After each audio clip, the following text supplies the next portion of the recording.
Odobrenju zapovjednika Hrvatske srednje Bosne, pukovnika Tihomira Vlašića, prva smo ekipa koja se javlja evo iz kompleksa tvornica u Vitezu.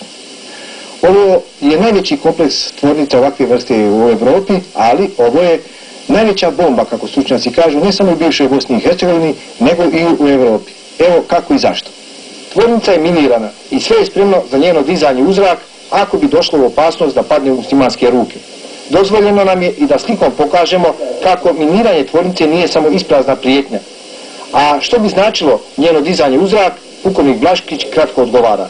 To znači da će kompletan kompleks u poljomeru 3 km biti potpuno uništen, a u poljomeru 15 km bit će kontaminirani prostor, prije svega prouzrokovan upotrebom kiselina izuzetno jake toksičnosti, tako da bi sigurnosna zona bila 20 km od mjesta lokacije ove tvornice, što znači da bi nastupila jedna kataklizma po širu regiju, ne samo Mašvanske doline, nego i celokupne zemljiške kotline.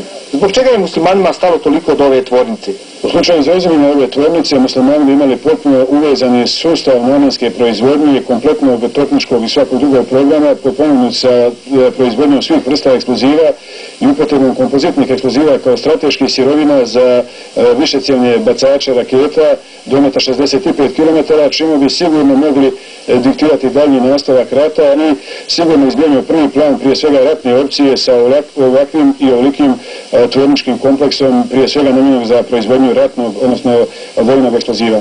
Još jednom, ova tvornica je najveća i najjača bomba u bivšoj Bosni i Hercegovini.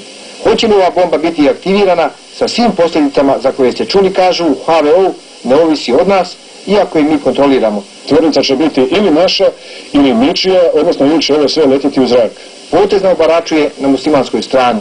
Muslimani su i pored svega u nedavnim ofenzivama pogađali i krug tvornice, nasreću samo u zgrade. Reportažu u Vitezu napravili Smiljko Šagolj i snimatelj Damir Kožul.